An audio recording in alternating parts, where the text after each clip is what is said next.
who wants to be the next to discover how to stop drinking without willpower. Visit stopdrinkingexpert.com and grab your free place on today's coaching session. Hi there. My name's Craig Beck from stopdrinkingexpert.com. Welcome into today's episode, and we're talking about daily drinking. Drinking every day. Is it part of your routine? Do you do it? Do you do what I used to do? Get home from work, bottle of wine open. Maybe you cook dinner for the kids or your partner with a glass of wine in hand. And that has become normal, to the point where if you don't have wine while you're cooking or when you get home from work, it makes you feel uncomfortable, makes you feel like something's missing. And the reason alcohol is such a dangerous drug is the slow way in which it entraps us into its vice-like grip. Because, if you think back, go back 10, 20 years, maybe occasionally you would have had a glass of wine. And then slowly you started having one every now and again, and then slowly, like water torture, it became ingrained in your daily routine. And so if you're worried about your drinking, you may be asking the question, is it normal to drink every day now? Am I doing anything wrong? Is what I'm doing with alcohol, is that a problem, or is it just standard practice these days? And you ask those questions when you're aware that alcohol is causing damage to your life, but you're not quite ready to give it up. I did this back when I first started to really worry about my alcohol use. I started to do little surveys of my friends and families and colleagues, and I'd say to them, how much do you drink? Do you drink every day? And the problem with doing this kind of mini survey is confirmation bias. You tend to get the answer you're looking for. If you go into that survey with the mindset, I want to prove that what I'm doing is okay, you're probably going to get that answer. Because what we tend to do is anyone who says, I rarely drink, we never drink in the house, you discard that. You say, well, they're weirdos. They're a bit unusual. I've always thought they're odd. And anyone who says they're doing the same as you or more, you stamp them as normal. And so you come to the conclusion, because of confirmation bias, that what you're doing is okay. So, I did wonder for many years if I had a problem, because we tell ourselves that you have to fit certain criteria in order to really have a problem with alcohol.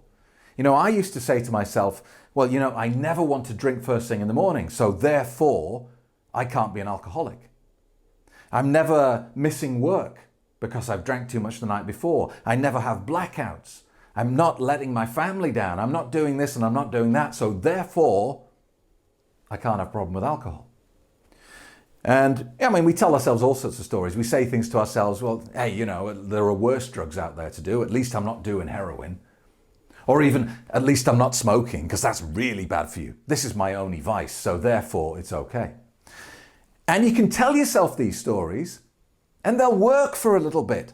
They will give you plausible deniability. You'll be able to lie to yourself and believe it. Beautiful. The problem is it doesn't last, because alcohol is a spiral going downwards. And the more you use it, the more you're going to want to use it. And the more you use it, the more it's going to damage your life. And I'm not just talking about health. You will see your health deteriorate, but you will also see your finances deteriorate. And not just because you're spending a load of money on this very expensive drug, but also it renders you less potent. It means that, when you go to work, you're operating with like 70% of your true capacity, because you're always feeling slightly on edge, slightly tired, slightly jaded, because the night before you drank poison. And people think I'm being melodramatic when I call it poison, but I'm not. It is a registered poison.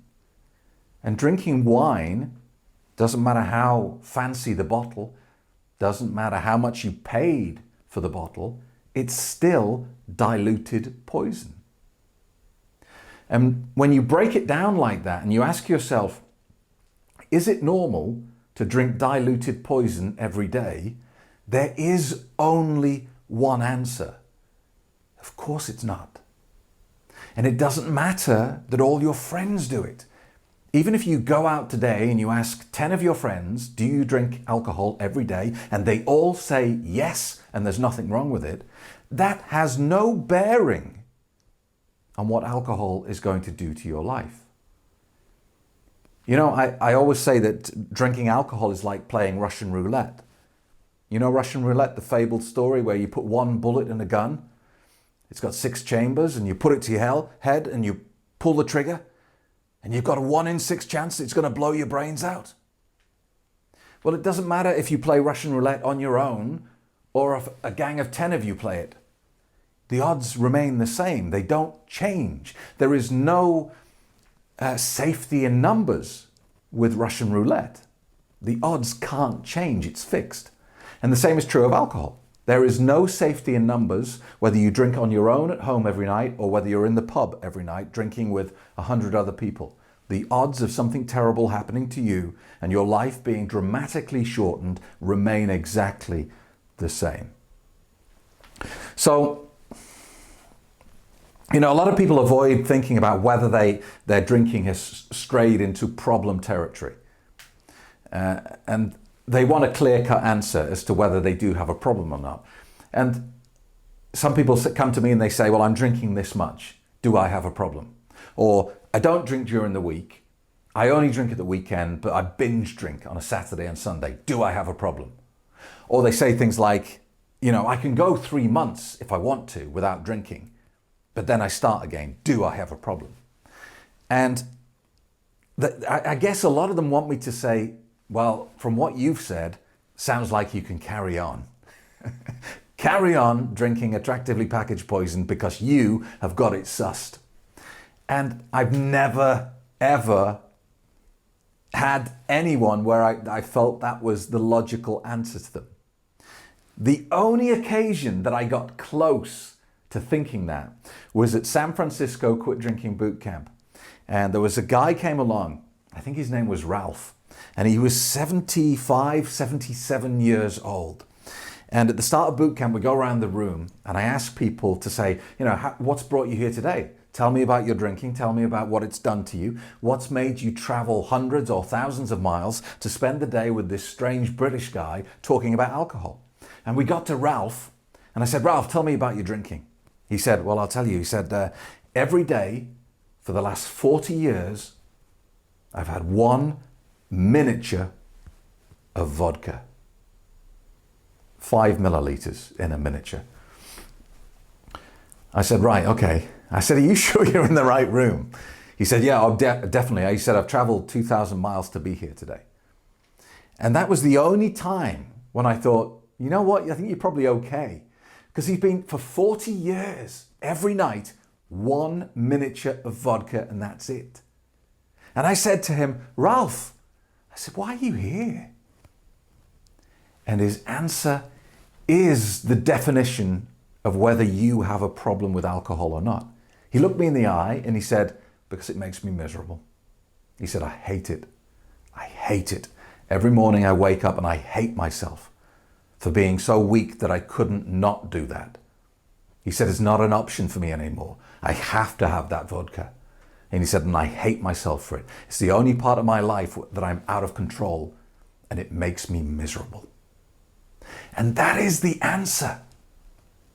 It's not about how much you drink or how often you drink or what you drink. You know, if you're telling yourself that you can't be an alcoholic because you don't like spirits, you only drink wine, it's a lie. If you're saying, I only drink beer, can't stand wine or spirits, it's a lie. The definition of whether you have a problem with alcohol and whether you should do something or not is if it's making your life worse. Is alcohol making you miserable? And if you can answer that question with yes, then I don't care how much you're drinking, you should do something about it. Remember, this is really important because we're talking about daily drinking here. We're talking about wine o'clock, and it's becoming more and more common because the world has changed. There is so much more pressure on us as human beings, as adults, as parents. These days, you know, it's not acceptable to just be a parent. You've also got to be the best parent. You've also got to be your kid's friend. You've got to be the coolest mom or dad on planet Earth. You've got to live up to the social media stereotype of super mom or super dad. You've got to hold down a job and bring in an income. You've got to excel at work and progress up the career ladder. There's so much pressure on us these days. And the supermarkets are just, preying on this pressure. You go into a supermarket and you see rows and rows and rows of shelves full of discounted special offer alcohol, don't you? Often they're selling alcohol at a loss. It's a loss leader for them because they know it's going to bring you into the store, and you're not just going to buy a bottle of vodka, you're going to buy a few things to make it look better, aren't you? You're going to buy some bread and some cereals, and you're not just going to fill your basket with vodka because then it looks like you've got a problem. And us problem drinkers will do anything to deflect people away from the truth. So we're drinking at home. We're getting the kids to bed and we're saying, right, wine o'clock. Time to chill out. This is mom's time. This is dad's time. And we're pouring the wine. And we're sitting watching TV, drinking alcohol. And this is a problem because it's hard to monitor. The chances are our alcohol problem as a society is vast, but it's like an iceberg. We can only see the top 10%. Back in the day, you knew who in town had a problem with alcohol because you saw them getting thrown out of the bars every night, drunk, stumbling home. It's changed. We're drinking our alcohol not in bars and pubs, but we're going to the supermarket and taking it home, and we're drinking behind closed doors. There's nobody there saying, I think you've had enough, or we're not serving you anymore, you've had too much to drink. You don't have to worry about driving home and getting a DUI, and it's all going on behind closed doors, and it's creating a situation where vast numbers of the population are drinking to alcoholic, to problem drinking levels, but behind the smokescreen of the front door. And it's becoming normal. Check Facebook. There are wine o'clock memes all over the place. There are wine gifts and novelty items. There are alcohol this and alcohol that. It's just being woven into the fabric of life. And the chances are, if you do a survey of your friends, you will come back with the answer that everyone does it. And to assume that therefore, because everyone does it, it's safe, is a bit like saying 2 + 2 = 57. There is no correlation between the two things. There is no safety in numbers. If you're drinking every day and you're watching this video, the chances are it's making you miserable and it's time to act.